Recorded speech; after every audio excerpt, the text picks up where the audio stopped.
Hi everyone, this is Jean with Rebel Yell Rising. Thanks for joining me today. This is the reading for July 10th, and as you can tell, I'm outside. It's such a beautiful day. I just wanted to come and just enjoy the sunshine and do this reading out here. But of course, there's a ton of gnats flying around. So if you see me swatting, that's what I'm swatting at. So I just wanted to share, if you guys have been following along on these readings, the way I do them is I usually do some prayers, and then I meditate what's the question to ask, because half of tarot and oracle card readings is getting the right question, right? And today, before I started, I was sitting outside, and then I went for a quick drive, and then I got back home, and the thing is I was looking at Twitter and looking at all the feeds, just scrolling through, and I am rejoining, social media, sort of. I took, I would say, several years off from it, and I'm dipping my toe back in the water, right? I do have a Rebel Yell Rising on Twitter if you guys would like to follow. So I was just skimming the headlines, and they're so frustrating and they're so depressing, and it's all very down, you know what I mean? It just brings you down. But as I was thinking about that, it was this feeling of hope and optimism kind of washed over me.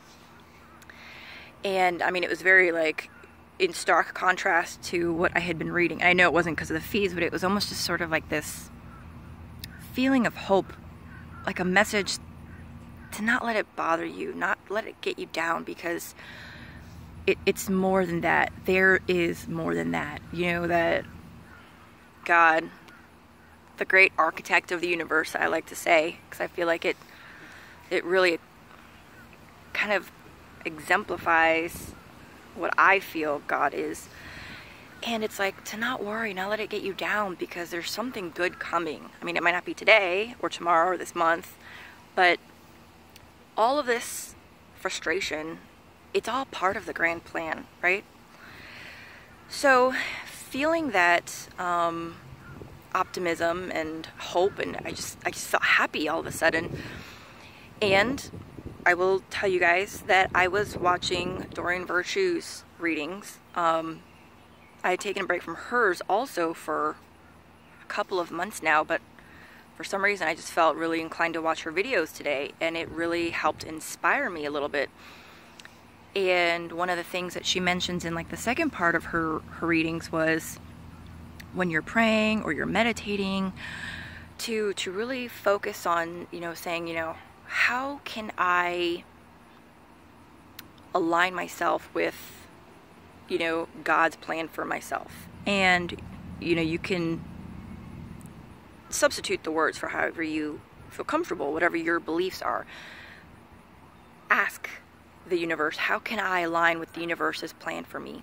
How can I align with, insert religious deity here, spirit, universe, whatever.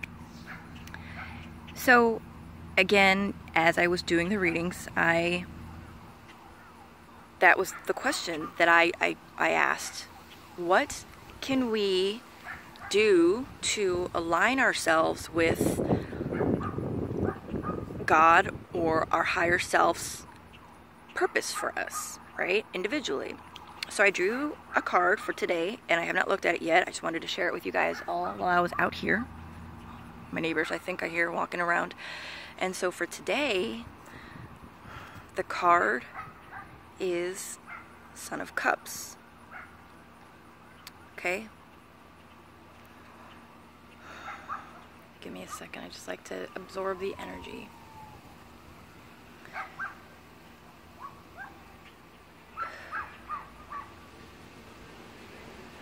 So, the Son of Cups in this deck, and each deck has its own particular nuance. What I like about the Wild Unknown Tarot is that it really kind of gives you an opportunity to be very intuitive.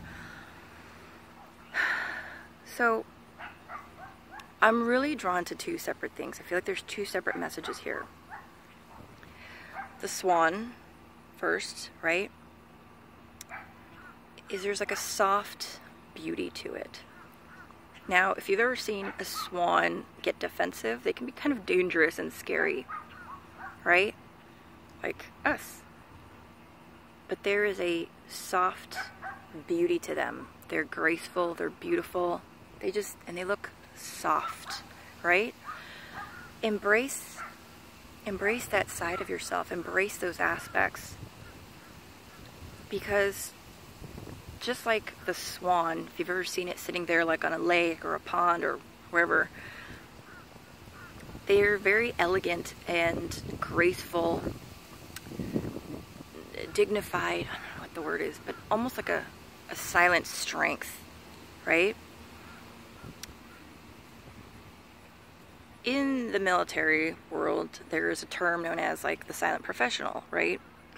It's about like not tooting your own horn, it's about not thumping your chest, but it's like this quiet confidence that you don't have to toot your own horn. And that's kind of what the swan is bringing forth, right? And then the cups, if you can see that. It is full of these pickup stick-like rays of light. There's gnats on me. Realize and recognize that your cup runneth over, right? Allow yourself to feel emotionally fulfilled. Recognize all the things that are filling you up. The relationship that you have with your cousins. The fulfillment that you get from going to church. And not just the religious aspect of it, but that connection, that social connection that you have with the other churchgoers. If you don't go to church, I don't really, but that's just an example. And these colors are all the colors of the rainbow and the chakras. But see how it starts out like dark and then becomes light as it gets higher up?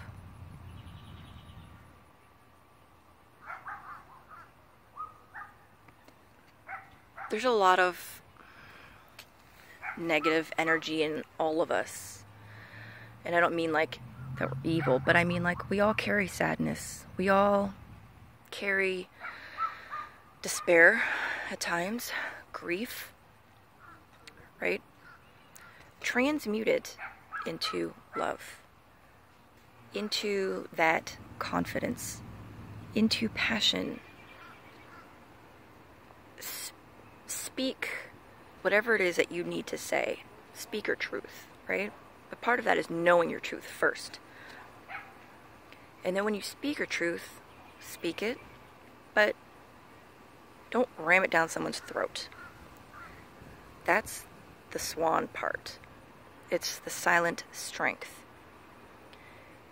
So embodying some of these characteristics today will really help align you more with the will of the great architect of the universe. And the more aligned you are with his, her will, plan for you, the better your life will be in harmony. Alright guys, that was kind of deep, complicated, but I hope you enjoyed this reading, and I appreciate all the likes, the shares, and the subscribes. Have a beautiful day.